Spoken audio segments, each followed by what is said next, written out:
కొద్ది నిమిషాలు మనము దేవుని యొక్క వాక్యాన్ని ఆలోచన చేద్దాం. ఈరోజు కొద్ది నిమిషాలు మనం నేర్చుకునే సందేశం ఏమంటే, మాటల్లో కనపరిచే ప్రేమ, భక్తి క్రియల్లో కనిపిస్తుందా అనే సంగతులు కొద్ది నిమిషాలు ఆలోచన చేద్దాం. మాటలలో కనపరిచే ప్రేమ, ఆ భక్తి క్రియల్లో కనపడుతుందా? ఈరోజు అనేక మంది మనుషులు తమ భక్తిని మాటల్లో చూపిస్తుంటారు, కానీ చేతల్లో కనపరచరు. కేవలం నోటి మాటతో ప్రేమ చూపించటం, భక్తి చేయటం అనేది దేవుడు అంగీకరించినది.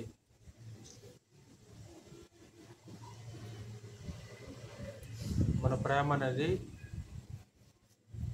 భక్తి అనేది క్రియారూపకంలో చూపించాల్సిన అవసరం ఉంటుంది. గ్రంథంలో 3 ఉదాహరణలు మనం చూద్దాం. వారి మాటలు మాత్రం అద్భుతంగా ఉంటాయి, కానీ వారి మాటకు తగ్గట్లు వారి ప్రవర్తన, భక్తి ఏమాత్రం కూడా మాటలు తగ్గట్లు లేదు. అందులో నెంబర్ 1 ఉదాహరణ బిలాము. బిలాము అనే ప్రవక్త తన నోటితో ఒక అద్భుతమైన మాట మాట్లాడాడు.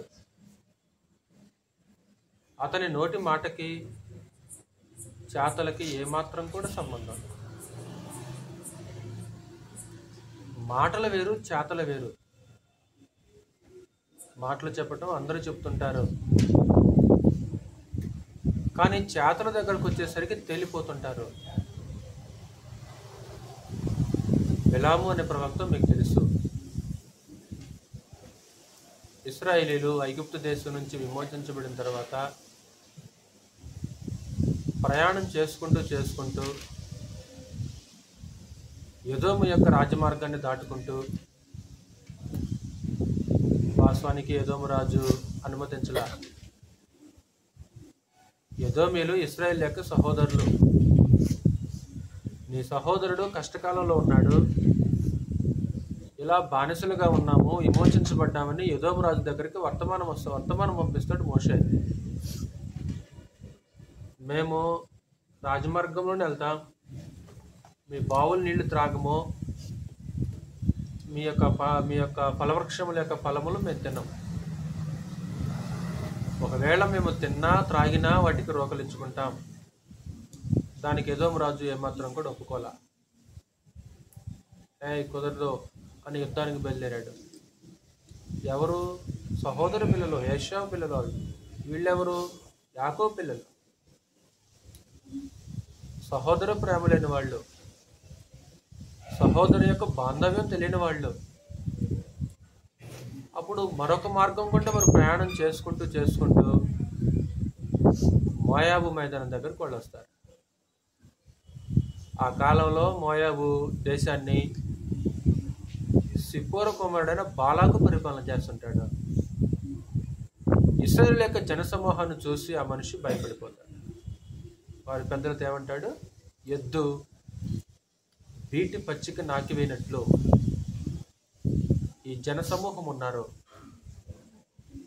కాబట్టి నేనేం చేయాలి అనే ఒక ఆలోచనతోటి సోదిగాన్ని పిలిపించి అతని చేత ఇశ్రాయేలుని శపించాలి అనుకున్నాడు. సోదిగాన్ని పిలిపించి ఇశ్రాయేలుని శపించాలి అనుకున్నాడు. ఆ సోదిగాడికి సొమ్ము పిచ్చి, బహుశా ఒక విశేషమైన వరం కలిగి ఉండొచ్చు. ఆ వరాన్ని దుర్లాభం కోసం ఉపయోగించిన వాడు బిలాము. ఆ సోదగాడు ఎవరో కాదు, మీకు తెలిసినట్లు బిలాం. సొమ్ము మూటని మోయాబు యొక్క పెద్దల చేతిలో పెట్టి బిలాము దగ్గరికి పంపిస్తారు. ఏమంటాడు? మొదటిసారి వచ్చినప్పుడు మీకు తెలుసు కదా, ఈ రాత్రి పూట ఉండండి ఇక్కడ, నేను వెళ్ళి దేవుడిని విచారణ చేయాలి, ఒకవేళ దేవుడు పొమ్మంటే నేను వస్తాను. అప్పుడు పరమదేవుడు ఏమంటాడు, వాళ్ళు ఆశీర్వదించబడిన జనం, నువ్వు వెళ్ళటానికి వీళ్ళే. అప్పుడు తెల్లారు ఏమంటాడు వాళ్ళతోటి, నేను రానయ్యా, దేవుడు వద్దన్నాడు. ఓకే, శబాష్, మంచి మాట. కానీ బాలాకు మరలా అంతకంటే అధికారం కలిగిన పెద్దలని సొమ్ము సంచిని ఇంకొంచెం పెద్ద చేసి పంపిస్తాడు. మరలా ఏం చేస్తాడు బిలాము, మీకు తెలిసినట్లు ఈ రాత్రిపూట ఉండండి, మరలా దేవుడు అడుగుతా అంటే దేవుడు ఏమన్నా మాట మార్చుకుంటాడేమో. ఇప్పుడు దేవుడు ఒకసారి చెబితే మార్చుకుంటాడా? ఆయన మార్చుకోడు. అంటే ఈ రాత్రిపూట కూడా మరలా ఉండు, మరలా దేవుణ్ణి అడుగుతానంటే దాని అర్థం ఏంటి? దాని అర్థం ఏమి? ఇంటర్నల్గా అతని హృదయంలో ఏముంది? సొమ్ము సంచి మీద ఆశ ఉంది ఆ మనిషికి. దేవుడు ఒకసారి చెబితే దాన్ని మాట మార్చుకోడు కదా. పరమదేవుడు అతని హృదయపు దురాశలకు అతనికి అప్పగించేయడం చేశాడు. కానీ ఒక మంచి మాట అన్నాడు బిలాము, ఒక అద్భుతమైన మాట అన్నాడు. పెదవుల గుండా వచ్చిన మాటే కానీ నాకు తెలిసి అతని హృదయంలో నుంచి వచ్చిన మాట కాదు. ఏమంటాడు? బాలాకు ఇంటెడు వెండి బంగారములు నాకు ఇచ్చినను, కొద్దిగాని పెద్దగాని నేను యెహోవా నోటి మాటను వేరను. అంటే నేను చెప్పే సందేశం ఏంటంటే, మాటలలో కనపరిచే ప్రేమ భక్తి క్రియలలో కనపడుతుందా? ఈరోజు మనం కూడా మాటలు చెప్పగలం, కానీ చేతల దగ్గరకు వచ్చేసరికి ప్రవర్తన ఎలాగుంటుంది? చేతలు ఏమైనా కనపడుతుందా? మాటలతో కోట్ల కడితే కుదరదు. చదువుదాం ఆ మాట చదువుదాం. సంఖ్యాకాండము 22వ అధ్యాయం. సంఖ్యాకాండము 22వ అధ్యాయం 18వ వచనం. అసలు విషయం చదువుతున్నాను. 22:18. అందుకు బిలాము, బాలాకు తన ఇంటిడి వెండి బంగారములను నాకు ఇచ్చినను, కొద్ది పనైనను గొప్ప పనైనను చేయనట్లు నేను నా దేవుడిని యెహోవా నోటి మాటను మేరలేను. కాబట్టి మీరు దయచేసి ఈ రాత్రి ఎక్కడ నుండి. ఎందుకు మరలా ఒక మంచి స్టేట్మెంట్ ఇచ్చాడు ఆయన, ఒక అత్యద్భుతమైన కొటేషన్ స్టేట్మెంట్. కాబట్టి బాలాకు ఇంటిడి వెండి బంగారములు ఇచ్చినా సరే నేను యెహోవా నోటి మాటను మరి వద్దన్నాడు. మరలా ఎందుకు ఆగమంటున్నావు నువ్వు? అంటే నీ హృదయంలో ఒక దురాశ ఉంది, ఆ సొమ్ము సంచి మీద గురుంది, ఎలాగైనా దాన్ని స్వాధీనం చేసుకోవాలి అనే ఒక ఆలోచన ఆ మనుషుల్లో ఉంది. కాబట్టే మరలా రెండోసారి దేవుణ్ణి అడుగుతున్నాడు. మనమైతే పైరూపాన్ని చూసి మోసపోతాం, కానీ దేవుడు పైరూపాన్ని చూసి మోసపోయేవాడు కాదు. అతని హృదయపు ఆలోచనలు దేవుడు ఎరిగించేశాడంటే అతని హృదయపు దురాశకు అతన్ని అప్పగించేశాడు. అతని హృదయపు కాఠిన్యానికి దేవుడు అతన్ని అప్పగించేశాడు, వదిలేశాడు. దేవుడు వెళ్ళిపో అన్నాడు. ఒకవేళ నువ్వు వెళ్ళిన తర్వాత అక్కడ ఎక్స్ట్రా మాట్లాడద్దు, నేను పలికిన మాటే నువ్వు పలకాల, నేను చెప్పిన మాట నువ్వు పలకాలే, కానీ అక్కడికి వెళ్ళి అగస్టాలు మాత్రం చేయొద్దన్నాడు. అంటే మాట ఎలాంటి మాట అది తమ్ముడు? ఒక అద్భుతమైన మాట కదా అది. యెహోవా నోటి మాటను నేను వేరు. అంటే మాటల్లో ప్రేమని భక్తిని కనపరిచాడు, కానీ క్రియల్లో ఉందా? లేదు. రెండో ఉదాహరణ, ఇశ్రాయేలు యొక్క ప్రజలు బబులోను యొక్క దాసత్వం నుంచి విమోచించబడ్డారు. జెరుబ్బాబెలు యెహోషువ నాయకత్వంలో దేవాలయం పునర్నిర్మాణం జరిగింది. నెహెమ్యా వచ్చిన తర్వాత యెరూషలేము యొక్క ప్రాకార నిర్మాణం జరిగింది. మీకు తెలుసు కదా. అంటే నెబుకద్నెజర్ ఏం చేశాడు? దేవాలయాన్ని, యెరూషలేము పట్టణం యొక్క ప్రాకారాన్ని కూల్చేశాడు. జెరుబ్బాబెలు యెహోషువ నాయకత్వంలోనేమో ఆ దేవాలయం పునర్నిర్మాణము జరిగింది. నెహెమ్యా నాయకత్వంలోనేమో ప్రాకారం పునర్నిర్మాణము జరిగింది. ఎజ్రా ఏం చేశాడు? జాతిని సంస్కరించాడు. ఎజ్రా నెహెమ్యా ఇద్దరు కలిసి అపవిత్రమైన జాతిని ఏం చేశారంటే ఒక గొప్ప సంస్కరణ చేశారు. అప్పుడు నెహెమ్యా నాయకత్వంలో ప్రజలు కొన్ని నిర్ణయాలు తీసుకున్నారు. నెహెమ్యా నాయకత్వంలో ప్రజలు కొన్ని నిర్ణయాలు తీసుకున్నారు, కొన్ని వాగ్దానాలు చేశారు, మాట ఇచ్చారు. మరి ఎందుకు ఆ మాట మీద వాళ్ళు నిలబడ్డారా? ఎందుకు వాళ్ళు ఇచ్చిన వాగ్దానం నెరవేర్చుకున్నారా, లేకుంటే వాగ్దానాలు విఫలమైపోయారా?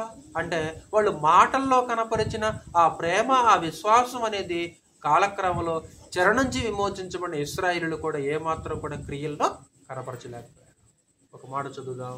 ఎందుకు వాళ్ళు ఏమో నిర్ణయం తీసుకున్నారు? నెహెమ్యా గ్రంథం 10వ అధ్యాయం. నెహెమ్యా గ్రంథము 10వ అధ్యాయం 35 నుంచి చదువుతాను. 409 పేజీ పాత నిబంధన. నెహెమ్యా గ్రంథం 10వ అధ్యాయం 35 వచనం. ఏమని నిర్ణయం తీసుకున్నారు?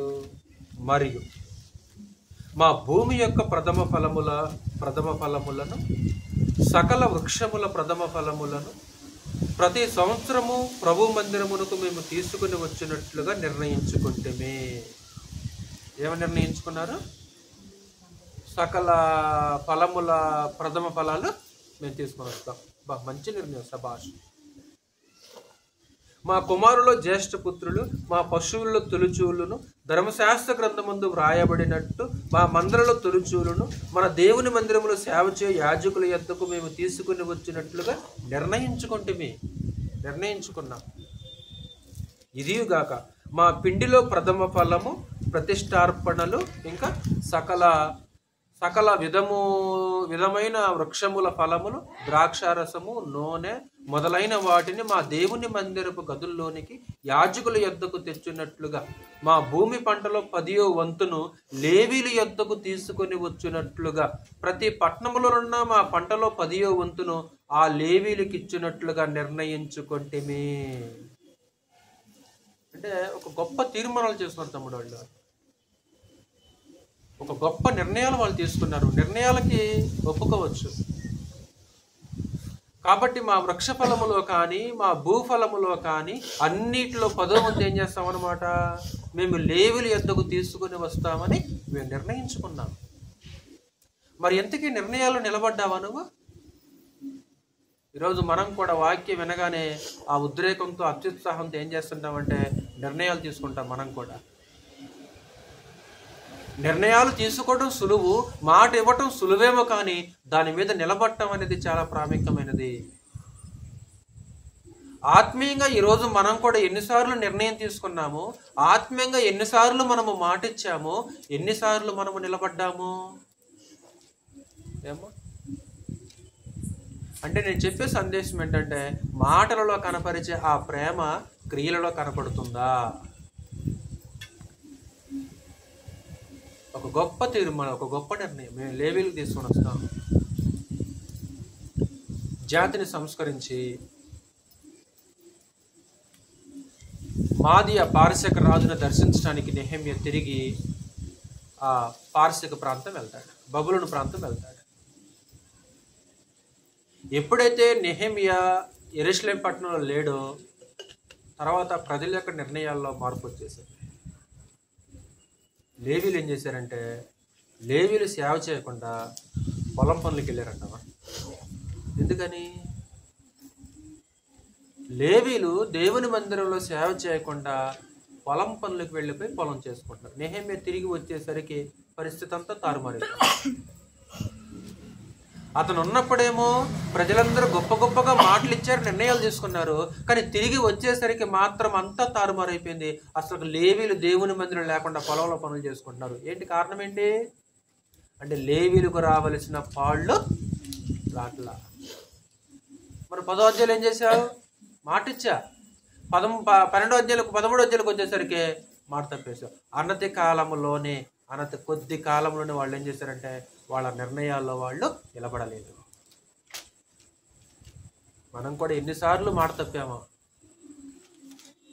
ఎన్నిసార్లు మనం కూడా మన నిర్ణయాలు మార్చుకున్నామో దేవుని సన్నిధిలో. మనం కూడా చదువుదామాట 13వ అధ్యాయం. అక్కడనే 13వ అధ్యాయము 10వ వచనంలో, మరియు లేవీలకు రావలసిన పాళ్ళు వారికి అందకపోవట చేత సేవ చేయి లేవీలను గాయకులను తమ పొలములకు పారిపోయారని తెలుసుకొని నేను అధిపతులతో పోరాడి. లేవీలు కుటుంబాలు ఉంటాయి కదా, మరి ఆ కుటుంబాలకు ఎలా జరుగుతుంది? మరి ఆహారం ఎలాగా? ఇశ్రాయేలు తెచ్చే 10వ వంతుల వారికి ఆహారము, వారికి జీతము. ఎప్పుడైతే వాళ్ళు 10వ వంతులు తీసుకొని రావటం మానేశారో వాళ్ళ కుటుంబాలు వారికి పోషణగా వాళ్ళు ఏం చేశారంటే తిరిగి మరలా పొలం పనులకు వెళ్ళిపోయారు. ఇస్తామని చెప్పిందే వాళ్ళు, కానీ తర్వాత కాలక్రమంలో వాళ్ళు ఇవ్వలేదు. అంటే మాటలలో కనపరిచిన ఆ విశ్వాసం, ఆ ప్రేమ, భక్తి అనేది క్రియల దగ్గరకు వచ్చేసరికి లేదు. నెంబర్ 3, 3వ ఉదాహరణ మనకందరూ తెలిసిన అపోస్తులుడైన పేతురు. అంటే ప్రారంభంలో ఒక బలహీనమైన విశ్వాసం కలిగిన వ్యక్తిగా ఆయన కనిపిస్తుంటాడు. ఏమన్నాడు యేసుక్రీస్తు వారు? ఒక ప్రవచనాన్ని ఎత్తి మాట్లాడాడు కదా జకర్యా గ్రంథంలో, నేను గొర్రెల కాపరిని కొట్టుదును, మందలో గొర్రెలు చెదిరిపోవునని చెప్పాడు ప్రభు. ఇదిగో మీరందరూ నన్ను విడిచిపెట్టే గడియ వచ్చేది, మీరందరూ నన్ను విడిచిపెడతారు. అప్పుడు పేతురు ఏమన్నాడు?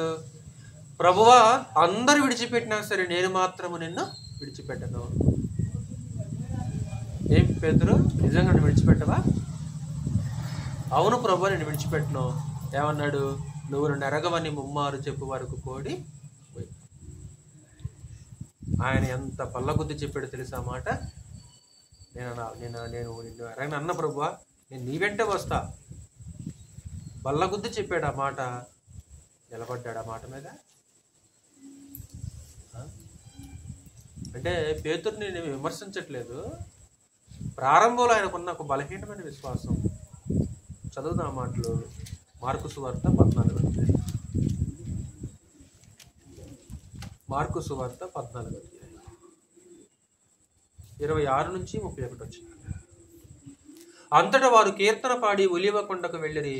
అప్పుడు యేసు వారిని చూచి, మీరందరూ అభ్యంతరపడెదరు, గొర్రెల కాపరిని కొట్టుదును, గొర్రెలు చెదిరిపోవును అని వ్రాయబడి ఉన్నది కదా.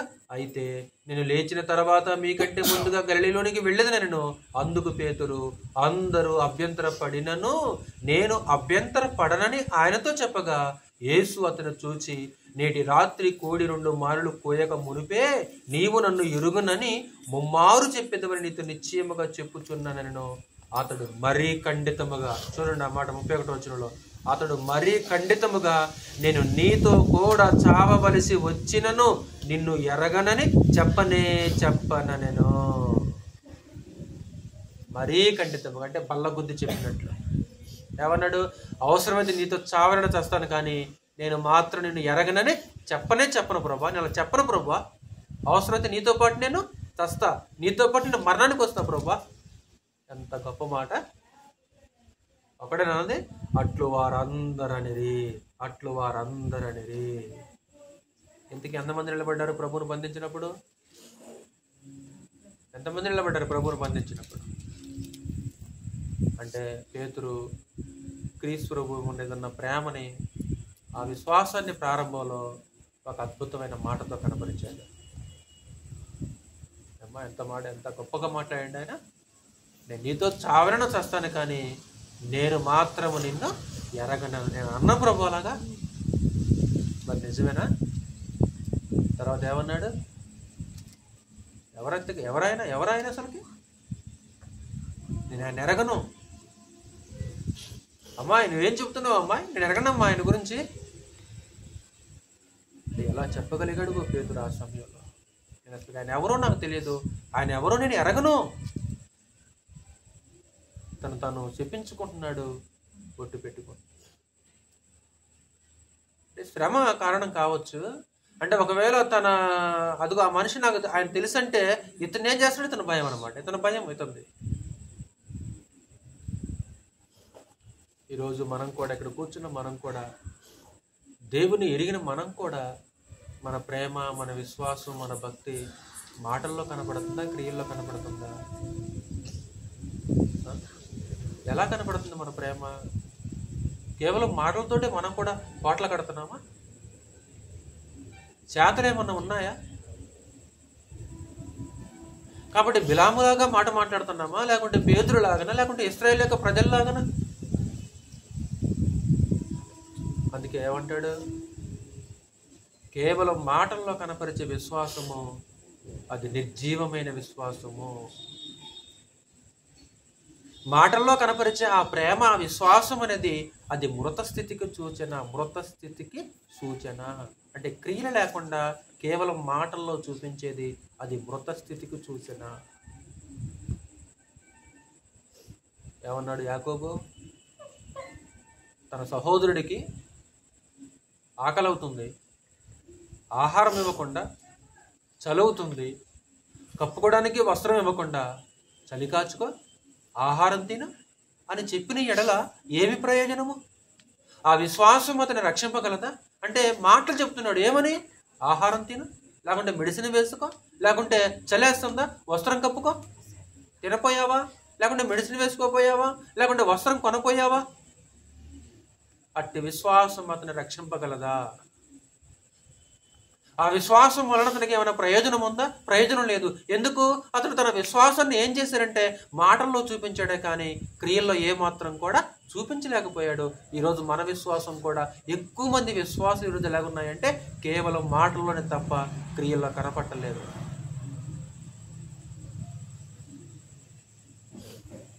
ఎందుకు ఆ మాటలు? ఎందుకు మాటలు చెప్పి మభ్య పెడితే దేవుడు ఏమైనా మోసపోతాడా? మనుషులు మోసపోతారేమో కానీ, మనుషుల్ని మభ్య పెట్టొచ్చేమో కానీ దేవుణ్ణి మనం మభ్య పెట్టలేమో, దేవుణ్ణి మనం మోసపుచ్చలేమో. చదువుతాము మాటలు. యాకోబు రాసిన పత్రిక 2వ అధ్యాయము 14-15 వచనాల్లో ఆ విషయాన్ని మాట్లాడుతున్నాడు యాకోబు. యాకోబు రాసిన పత్రిక 2వ అధ్యాయము 14-15 వచనాల్లో, నా సహోదరులారా, క్రియలు లేనప్పుడు ఎవడైనా తనకు విశ్వాసము కలదని చెప్పిన ఎడల ఏమి ప్రయోజనము? అట్టి విశ్వాసం అతను రక్షింపగలదా? సహోదరుడైనను సహోదరులను దిగంబరులై ఆనాటికి భోజనము లేక ఉన్నప్పుడు మీలో ఎవడైనను శరీరమునకు కావలసిన వాటిని ఇయ్యక సమాధానముగా వెళ్ళుడి, చలి కాచుకొనుడి, తృప్తి పొందుడని చెప్పిన ఎడల ఏమి ప్రయోజనము? ఏమి ప్రయోజనము? చలి కాచుకో, లేకుంటే తృప్తి పొందు, లేకుంటే సమాధానముగా వెళ్ళు అంటే శరీరానికి కావలసిన వాటిని ఇయ్యక అంటే క్రియల రూపంలో నువ్వు చూపించకుండా కేవలం మాటల్లోనే నువ్వు ప్రేమను చూపించావనుకో, అది సరైనది కాదు. అది సరైనది కాదు. ఈ ప్రేమనే క్రియరూపంలో రుజువు చేసుకోవాలి. నువ్వు నిరూపించుకోవాలి. నువ్వు అప్పుడు దేవుని యొక్క సంబంధులమని మనం ఎరగబడతాం. కాబట్టి దేవుని చేత ఎరగబడిన వరం అప్పుడు కేవలం మాటలతో కనపరిచే ప్రేమ దేవుని చేత ఎరగబడిన ప్రేమ కాదు ఆ ప్రేమ. అందుకే ఏమంటాడు యోహాను కూడా, నాలుగుతోనూ మాత్రమే కాకుండా క్రియతోనూ సత్యముతోనూ ప్రేమింతుము. మన ప్రేమ మాటల వరకేనా? ఒకసారి మొహమాటంగా అడుగుతాం మనం. నిజంగా మనసులో పెట్టే ఉద్దేశం ఉంటేనే భోజనం చేయాల. మాటరసుకు అడుగుదాంలే, మాటరసుకు అందాలంటారు కొంతమంది. అంటే మాటరసు కంటే ఎవరి మెప్పు పొందడానికి? నిజమేనాయా పలానా ఇంటికి వెళ్తే పలానా ఆయన ఇంటికి వెళ్తే అన్నమన్న తినమన్నాడు, నిజంగా హృదయంలో ఏముంది? ఎందుకు మాటరసు కంటే? ఎందుకు అంటే మాటరసు కంటే ఎవరి మెప్పు కోసం? మనిషి మెప్పు కోసం. మరి దేవుడు ఏం చూస్తుంటాడు? హృదయాన్ని చూస్తుంటాడు. నిజంగా పెట్టాలి అనే ఉద్దేశంతో అడిగిందా? కాదు.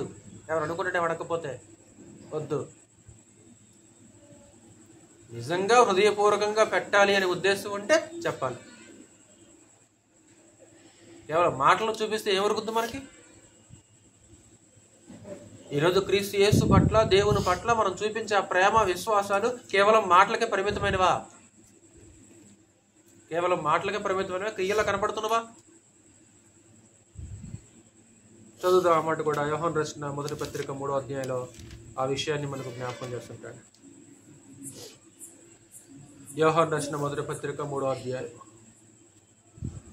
17వ వచనం, ఈ లోకపు జీవనోపాధి గలవాడవయుండి తన సహోదరునికి లేమి కలుగుట చూచియు అతని ఎడల ఎంత మాత్రమును కనికరము చూపున వాని యందు దేవుని ప్రేమ ఎలాగు నిలుచును? దేవుని ప్రేమ, అసలు దేవుని ప్రేమ నీకడ ఎలా? దేవుని ప్రేమ నీలో లేదు. చిన్నపిల్లలారా, మాటతోనూ నాలుకతోనూ కాక క్రియతోనూ సత్యముతోనూ ప్రేమింతుము. ఎలాంటి ప్రేమలు ఈరోజు ఎక్కువ? ఈరోజు ప్రేమలు ఎలాంటి ప్రేమలు అంటే మాటతో నాలుకతో ప్రేమలు. జస్ట్ అయితే పై వరుసకే బాగున్నావు అనేది. చుట్టాలు కానీ బంధువుల మధ్య ప్రేమ ఎలాగుందంటే పైకి మాట వరుసగా తప్ప నిజమైన ప్రేమలు ఈరోజు బంధువుల మధ్య కూడా లేవు. అన్నదమ్ముల మధ్య, రక్త సంబంధికుల మధ్య కూడా నిజమైన ప్రేమలు లేవు ఈరోజు వాస్తవానికి. మాట వరుస ప్రేమలు అవన్నీ కూడా మాట వరుసకే పలకరింపులు, మాట వరుసకే బాగున్నావా, కానీ హృదయంలో మాత్రము కనీసం 1 రోజు 2 రోజులు ఇంట్లో ఉంచుకోగలమా మనము? 1-2 రోజులు మనం ఇంట్లో బంధువులు ఉంచుకోగలమా? నిజంగా 1-2 రోజులు సహోదరులు మనం ఇంట్లో ఉంచుకోగలమా? మాట వరుస ప్రేమలు అంటే మనుషుల యొక్క మెప్పు కోరాలి, లేకుంటే మనుషులు మభ్య పెట్టాలి, లేకుంటే ఏమనుకుంటారో అంటే దేవుడు చూస్తున్నాడనే ఆలోచన మనకు లేదు వాస్తవానికి. దేవుడు చూస్తున్నాడు ఒక తలంపు కానీ ఆ ఆలోచన కానీ మనకు లేదు. అయ్యో నేను దేవుని దృష్టికి వేషధారణ అవుతానే ఇలా మాట్లాడితే అనుకోవాలి కదా. అలాంటి ఆలోచన మనకెక్కడ వస్తుంది?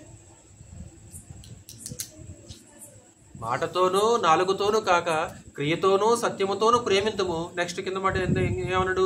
ఇందువలన మనము సత్య సంబంధులమని ఎరుగుదుము. ఇందువలన నువ్వు దేవుని సంబంధివి. ఎందువలన?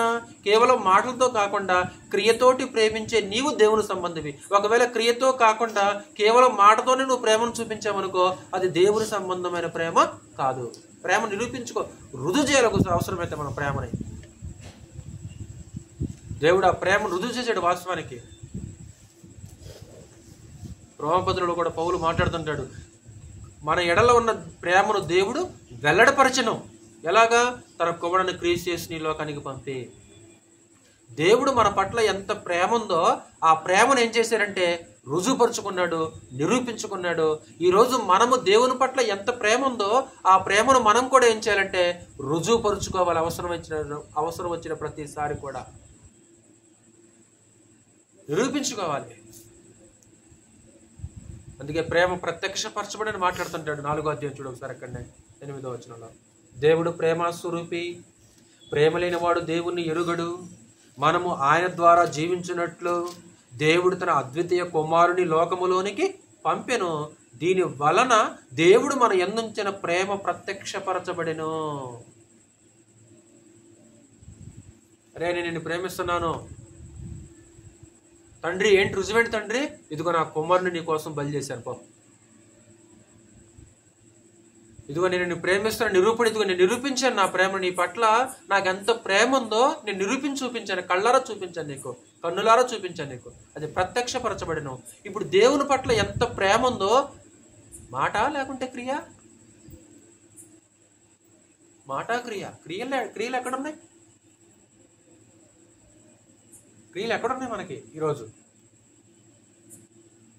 నేను చెప్తుంది మీకు అర్థమవుతుంది అనుకుంటున్నాను.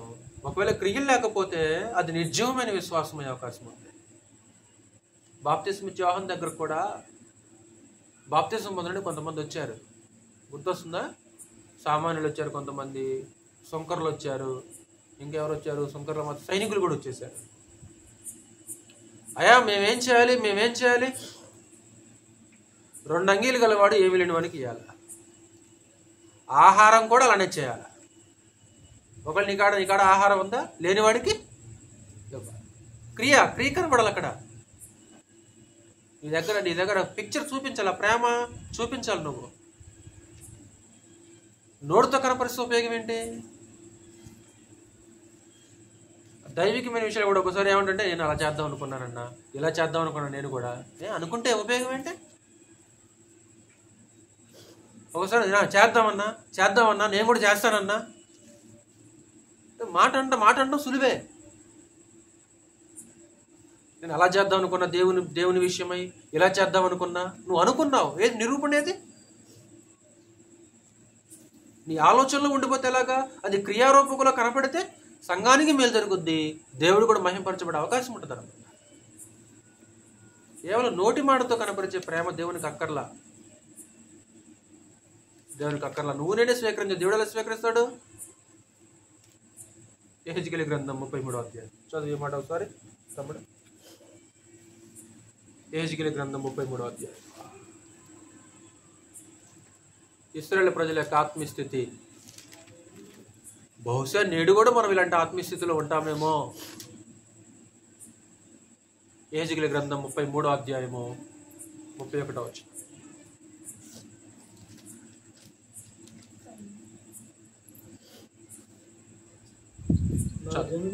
నా జనులు రాదగిన విధముగా నీ యొద్దకు వచ్చి నా జనులైనట్టుగా, అంటే వచ్చే విషయంలో లోపమే లేదు.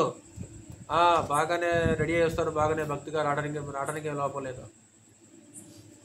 రాదగిన విధముగా వారు నీ యొద్దకు వచ్చి నా జనులైనట్టుగా నీ ఎదుట కూర్చుండి నీ మాటలు విందురు గాని వాటిని అనుసరించి ప్రవర్తింపరు. వారు నోటితో ఎంతో ప్రేమ కనపరచుదురు గాని, చూడేమడుతున్నాడు, వారు నోటితో ఎంతో ప్రేమను కనపరచుదురు గాని. ఎంత ప్రేమగా మాట్లాడుతారండి ఆయన. మంచిదే, అసలు ఎంత ప్రేమగా మాట్లాడుద్దండి ఆవిడ. ఏంది అలాంటి ఆవిడ ఇలా చేసిందా? ఆశ్చర్యం వేస్తుంది ఒకసారి. ఎంత తీయగా మాట్లాడుద్దండి ఆయన. ఏంటి అలాంటి ఆయన ఇలా చేశాడా? అంటే అది నిజం కాదా ప్రేమ? వారు నోటితో ఎంతో ప్రేమ కనపరుతురు గాని వారి హృదయము లాభమును అపేక్షించుచున్నది. ఈరోజు ఎక్కువ ప్రేమ ఎలాగుంది ఈరోజు దేవుని పట్ల? తమ్ముడు, నిజమైన ప్రేమ ఉంది ఈరోజు మన దగ్గర? నిజంగా మనం దేవుని ప్రేమిస్తున్నామా? క్రియలు చూపిస్తున్నామా? ఆ ప్రేమను అవసరం వచ్చినప్పుడు రుజువుపరుస్తున్నామా దేవుని పట్ల? లేదా బిలాము వలె మాటలు చెప్పుకుంటూ వెళ్ళిపోతున్నామా? ఏమన్నాడు? బాలాకు ఇంటెడు వెండి బంగారాలు ఇచ్చినను యెహోవా నోటి మాటను మేరను. ఒక అద్భుతమైన మాట అది. నిజంగా నిలబడ్డావయ్యా నువ్వు ఆ మాట మీద? నిజంగా అంత ప్రేమ యెహోవా అంటే? ప్రేమ కాదు, పాడు కాదు, డబ్బంటే ప్రేమ ఆయనకి. నేను చెప్తుంది మీకు అర్థమవుతుంది అనుకుంటున్నాను. మాటలలో కనపరిచే ఆ ప్రేమ, విశ్వాసము క్రియలలో కనపడుతుందా? మనం కూడా మాటలతో వెళ్ళబుచ్చుకుంటున్నాం ఆ కాలాన్ని. నోటి మాటలతో చేయటం, హృదయం దూరంగా ఉంచుకోవటం. హృదయం సరిగా లేకుండా కేవలం నోటి మాటలతో చేసేది ఎందుకు? అవసరం ఏంటి ఆయనకి? దేవునికి అవసరం లేదు. యెషయా గ్రంథం 29వ అధ్యాయం చూడొస్తారు, చదువు. యెషయా గ్రంథము 29వ అధ్యాయము 13వ వచనం. 29:13. నోటి మాటలుతో కలిగిన విశ్వాసం, ఆ భక్తి, ఆ ప్రేమ. ప్రభు ఇలాగ సెలవిచ్చుచున్నాడు, ఈ ప్రజలు నోటి మాటతో నా యొద్దకు వచ్చుచున్నారు, పెదవులతో నన్ను కనపరుచుచున్నారు గాని తమ హృదయమును నాకు దూరము చేసుకొని ఉన్నారు. వారు నా ఎడల చూపు భయభక్తులు మానవుల విధులను బట్టి ఎలాగొస్తారంటావా? నోటి మాటతో నా యొద్దకు వస్తున్నారు, పెదవులతో కనపరుస్తున్నారు, కానీ హృదయం మాత్రము నోటి మాటలే. ఆ స్తుతి, ఘనత, మహిమ పాటలు నోటి పాటలే, హృదయ పాటలు కాదు. మన పాటలు కూడా ఎక్కువగా నోటి పాటలే. ఎందుకంటే ఫోన్ రాగానే ఫోన్ ఎత్తుకుని వెళ్ళిపోతాంగా. ఏం తమ్ముడే, నోటి పాటల, హృదయ పాటల? ఆత్మతో సత్యంతో ఆరాధించినట్ల? ఫోన్ ఎప్పుడు వస్తుందని ఫోన్ చెక్ చేస్తుంటాం. ఒకసారి ఆరాధనలోనే ఫోన్ చెక్ చేయటం, ఫోన్ రాగానే బయటికి వెళ్ళిపోవటం. అవి నోటి పాటలు తప్ప హృదయ పాటలు ఎవరంటారు? పాటలు పాడుతుంటే హృదయం పాట మీద మనసు ఉండాలి, కానీ ఫోన్ మీద మనసు ఉంటే? ఒకసారి ఆశ్చర్యంగా నేను గ్రూప్లో చెక్ చేసినప్పుడు ఆరాధన జరిగే సమయంలో గ్రూప్లో ఒకసారి మెసేజ్లు వస్తుంటాయి. ఎవరు పెట్టారు ఇది ఈ టైంలో అంటే? అది ఆరాధన జరిగే టైం. ఆరాధన జరిగే టైంలో గ్రూపులకు మెసేజ్ ఎలా వచ్చింది? ఆరాధన జరిగే టైంలో గ్రూప్లోనికి మెసేజ్ వచ్చేసింది. సిగ్నల్స్ కనబడుతుంటాయి కదా, సిగ్నల్స్ కనబడుతుంటే వందనాలని లేకుంటే ఇలాగని పెడుతుంటాం కదా. ఇదేంటే 10:30 కంటే 10:30కి వచ్చింది, 10:30కి ఏం చేస్తున్నావు? 10:30కి ఆరాధన అయిపోతే ఇప్పుడు 10:30కి ఆరాధన జరుగుతున్నప్పుడు గ్రూపులోకి మెసేజ్ ఎట్టు వచ్చింది అంటే 10:30కి ఏం చేస్తున్నాడు? సెల్ ఫోన్ చూస్తున్నాడు. అంటే ఆరాధన మీద మనసు లేదు. అంటే నోటి మాటలే, నోటి పాటలే. ఆత్మతో సత్యముతో అంటే అర్థం ఏంటి? ఆత్మతో అంటే నువ్వు నిమగ్నమైపోవాలి, అందులో లీనమైపోవాలి. నువ్వు అందులో ఆరాధన అంటే నువ్వు అందులో లీనమైపోవాలి. అసలు నువ్వు గుర్తుకు రాకూడదు. ఇక దావీదు ఏం చేశాడమ్మా? ఎలాగా మనిషి, ఒక సామాన్య మనిషిగా ఒక మహారాజు, ఒక గొప్ప రాజు అయి ఉండి ఆ మనస్సు ముందు ఎలా ఎగురుతూ గంతులేస్తున్నాడు ఆ మనిషి. తన్మయంలో మునిగిపోతున్నాడు ఆ మనిషి. తను మర్చిపోయాడు అసలుకి. నేను ఒక రాజున్న సంగతి తనకు అర్థం కాదు, మర్చిపోయాడు అసలుకి. భార్య మేఘాలు ఏంటి అసలు అలా చేస్తున్నావు ఒక సామాన్యులాగా? నేను రాజుని, దేవుని యొక్క సన్నిధిలో గుర్తుండదు. కాబట్టి నోటి మాటలతో చేసేది కాదు ఆరాధన, పాటలు. చివరిగా ఒక మాట చదువుకుందాం, ముగిస్తాను. 78వ కీర్తన. 78వ కీర్తనలో కూడా నేను ముగించేస్తాను. ఆ కాలపు ప్రజల యొక్క ఎలాగున్నారు ఇశ్రాయేలు ప్రజలు కూడా. 78వ కీర్తన 36వ వచనం చదువుతాముడు. 78వ కీర్తన 36వ వచనం 37వ వచనం. ఆయనను వారి హృదయము ఆయన ఎడల స్థిరముగా ఉండలేదు, ఆయన నిబంధనను వారు నమ్మకముగా గైకొనలేదు. వారు నోటి మాటతో వారు ఆయన ముఖస్తుతి చేసిరి, తమ నాలుకలతో ఆయన యొద్ద బొంకిరి. హృదయం స్థిరంగా లేదు. నోటి మాటతో ముఖస్తుతి చేసిరి, నాలుకలతోటి బొంకిరి. జిహ్వాఫలం అర్పించాలి వాస్తవానికి, ఓకే. జిహ్వాఫలం అర్పించాలి, నాలుకతోటి దేవుని స్తుతించాలి. కానీ హృదయం మాత్రం హృదయం స్థిరంగా లేకపోతే, హృదయం దూరంగా ఉందనుకో, మనం కేవలం దేవుని దగ్గర బొంకామంతే, మాటలే. ఈరోజు మన ప్రేమ, మన విశ్వాసము మాటలకే సరిపోతుందా? క్రియల్లో చూపిస్తున్నాము. వెల్లడి చేయాలి వాస్తవానికి మన ప్రేమను, మన విశ్వాసాన్ని, మన భక్తిని క్రియల్లో చూపించాలి. పౌలు కూడా తీతు పత్రికలో ఒక మాట అంటాడు, దేవుని ఎరుగుదమని వారు చెప్పుకుందరు కానీ తమ క్రియల వలన ఆయనని ఎరగమన్నట్టున్నారు. క్రియలు చూస్తేనేమో లేవు, కానీ చెప్పుకోవడం మాత్రం మేము దేవుని నమ్ముకున్నావా? దేవుని నమ్ముకున్నావా? క్రియలే నమ్ముకున్నట్లు ఉండాలి క్రియలు. నీ మాటలకి నీ క్రియలకు పొంతం లేదు, సంబంధం లేదు అసలు. నీ క్రియలు వేరుగా ఉన్నాయి, నీ మాటలు వేరుగా ఉన్నాయి. మాటలేమో మేము క్రైస్తవులు, మేము దేవుని ఎరిగాం, మేము దేవుని నమ్మాం. మరి క్రియలు ఉన్నాయా? లేవు. అంటే మాటలతో కాలాన్ని వెలబూస్తున్నాం అనమాట. చెప్పుకుంటున్నాం, పేరు చెప్పుకుంటున్నాం అంతే మనం. కావున ఈరోజు అలాంటి వేషధారణ కలిగిన విశ్వాసం, ప్రేమను మనం కనపరచకుండా, ఏదో పై మాటలతోటే మన జీవితాన్ని మనం వెలబుచ్చకుండా, మాటలతోటి కోటలు కట్టుకుంటూ కాలాన్ని వెలబుచ్చుకోకుండా, మాటలకు తగ్గట్లు మన ప్రవర్తన, మన జీవితం ఉండవలసిందిగా ప్రేమపూర్వకంగా వేడుకుంటూ ముగిస్తున్నాను. మీ అందరికీ ప్రార్థన చేసుకొని ఈ కార్యక్రమాన్ని ముగించుకుంటాను.